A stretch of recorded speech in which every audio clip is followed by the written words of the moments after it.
OnePlus a longtemps été le choix des utilisateurs exigeants, rapides, fluides et sans fioritures. Et avec le OnePlus 15, la marque veut clairement rentrer dans la cour des hauts de gamme. Mais la question du coup est simple, est-ce que OnePlus garde son identité d'origine ou est-ce devenu un flagship comme les autres? On commence par l'unboxing, et comme toujours chez OnePlus, le OnePlus 15 est accompagné de sa boîte rouge iconique. Une boîte qui claque, immédiatement reconnaissable et qui rappelle l'ADN de la marque. À l'intérieur, on retrouve l'essentiel. Le smartphone, le câble de charge, la documentation, mais plus de chargeur. Et oui, OnePlus fut maintenant la tendance du marché et le chargeur n'est plus compris dans la boîte. Officiellement, ce sont pour des raisons écologiques, mais c'est une information à prendre en compte lors de l'achat du téléphone, surtout à ce niveau de prix. Une fois le téléphone en main, le OnePlus 15 inspire immédiatement confiance. Les matériaux sont premium, l'assemblage est irréprochable et le smartphone donne une vraie sensation de solidité. Le dos est élégant, bien fini, sans fioritures inutiles et toujours avec ce fameux 1 reconnaissable. Le bloc photo est imposant mais bien intégré et l'ensemble reste agréable à prendre en main au quotidien. OnePlus conserve ici une identité sobre et mature, avec un design qui ne cherche pas à en faire trop, mais qui respire clairement le haut de gamme. Et personnellement, c'est un style de design que j'apprécie beaucoup. À l'avant, on retrouve une dalle AMOLED LTPO de très haute qualité. La définition est excellente. La luminosité est largement suffisante malgré ses seulement 1800 nits et ce même en plein soleil. Et le taux de rafraîchissement adaptatif rend l'expérience ultra fluide. Que ce soit pour le scroll, le jeu ou la vidéo, l'écran est un vrai point fort. Les couleurs sont bien calibrées, sans saturation excessive. Et côté performance, le OnePlus 15 s'annonce clairement comme un gros morceau avec son Snapdragon Elite Gen 5. Et pour vérifier ça, comme d'habitude, je l'ai poussé dans plusieurs tests 3D Max aussi bien en puissance brute qu'en endurance.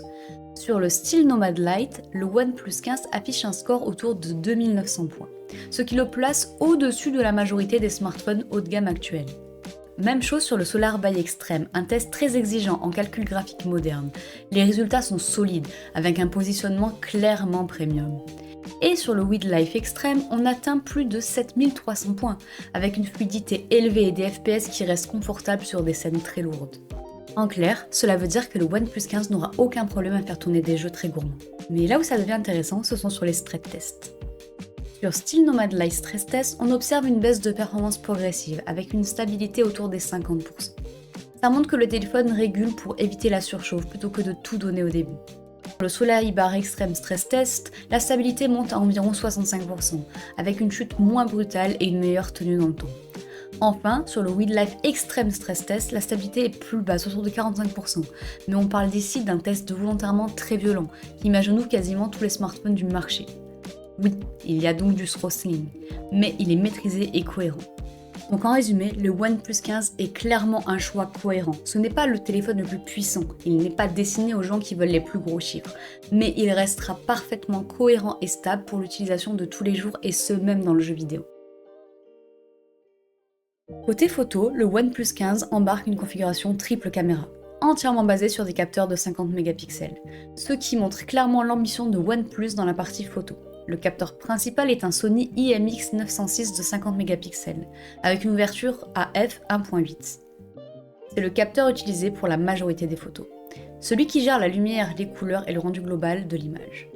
On retrouve aussi un téléobjectif Samsung S5K JN5 de 50 mégapixels, avec une ouverture à f2.8.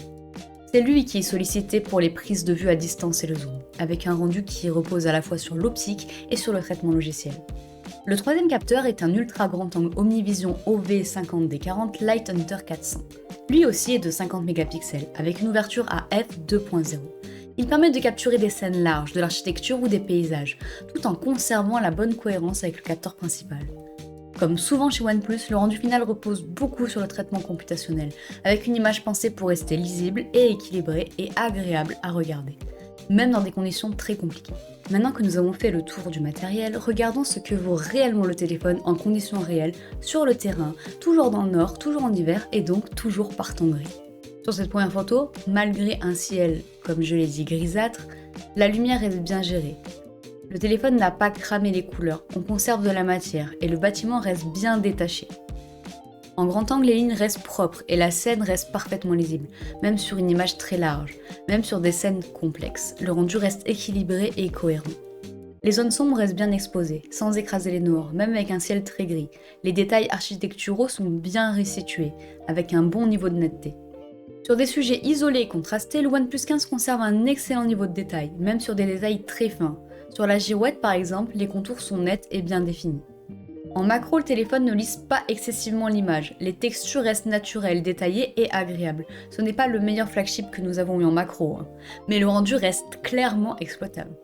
Sur le zoom, le OnePlus 15 s'en sort plutôt bien. La lumière verte est bien captée, sans virer au jaune ni brûler complètement la zone éclairée.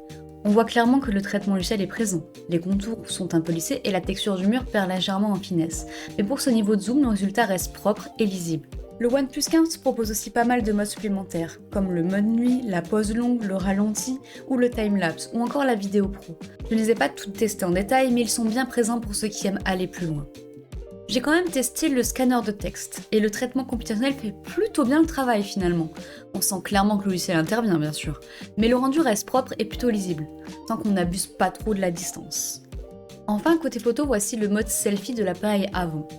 Le téléphone, comme les autres Android, propose 3 niveaux de photographie en mode selfie. C'est plutôt agréable pour les utilisateurs de réseaux sociaux, mais pas forcément indispensable pour tous. Notez que si vous le souhaitez, comme dans le téléphone présenté précédemment, il y a la possibilité de modifier les yeux, la bouche, le nez avant de prendre votre photo en selfie. Évidemment, sur cette photographie, j'ai fait en sorte que ce soit visible. Mais dans la vie de tous les jours, vous pouvez en faire une utilisation tout à fait discrète. Et côté vidéo, le zoom est plutôt convaincant. En plan large, l'image est stable, bien exposée avec une bonne lisibilité de la scène. Quand on zoome, on perd forcément un peu en netteté, mais l'image reste complètement exploitable. Ce n'est pas un zoom vidéo fait pour du cinéma évidemment, mais pour capter une scène à distance ou suivre un sujet, le OnePlus 15 s'en sort correctement et reste agréable à regarder. Côté autonomie, le OnePlus 15 s'en sort très bien. Nous avons continué à utiliser Work 3.0 pour tester le téléphone sur un usage quotidien. C'est un test qui simule l'utilisation quotidienne pendant plusieurs heures jusqu'à épuisement de la batterie du téléphone. Sur ce test Work.0, le OnePlus 15 atteint 33 heures et 3 minutes d'autonomie, ce qui est un très bon score et surtout un indicateur fiable pour une utilisation mixte. Concrètement, ça se traduit par une autonomie confortable qui permet de tenir largement une journée complète. On est clairement sur un téléphone qui ne demande pas de surveiller sa batterie en permanence. Le test montre aussi une bonne stabilité des performances, sans chute brutale en montée ou température excessive. La gestion énergétique est très bien maîtrisée et le téléphone reste constant sur toute la durée. Et côté recharge, le téléphone est passé de 20 à 80% en 23 minutes avec sa charge rapide, ce qui est plutôt appréciable, surtout vu la taille de la batterie de 7300 mAh. Nous l'avons chargé avec le chargeur sur AirVook, mais il est aussi compatible avec la charge sans fil AirVook. Bon, cependant, il faudra compter un peu plus de temps en sans fil. Côté logiciel, le OnePlus 15 tourne sous OriginOS, une interface Android basée sur ColorOS que nous avons déjà vue. C'est une interface fluide, simple et très agréable à utiliser au quotidien. À l'usage, on note peu de bugs et très peu de ralentissement.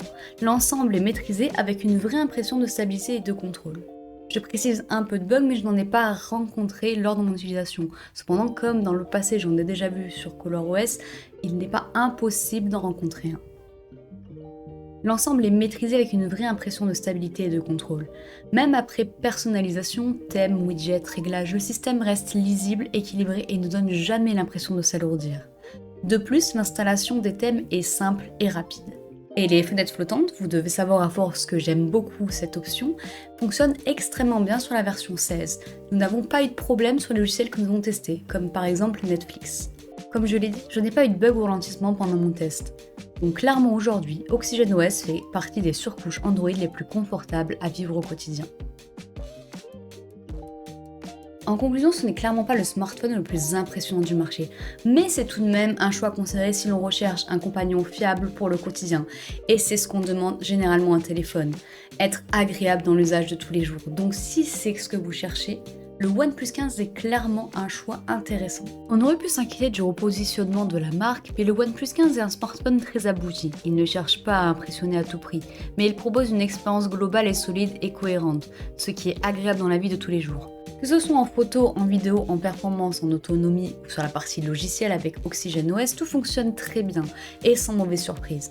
Donc si vous cherchez un smartphone bien fini, fiable et confortable, le OnePlus 15 est clairement un choix à prendre en compte. Et si vous avez besoin d'un chargeur, ils sont bien évidemment disponibles sur notre site. Et si vous aimez les vidéos de test, abonnez-vous.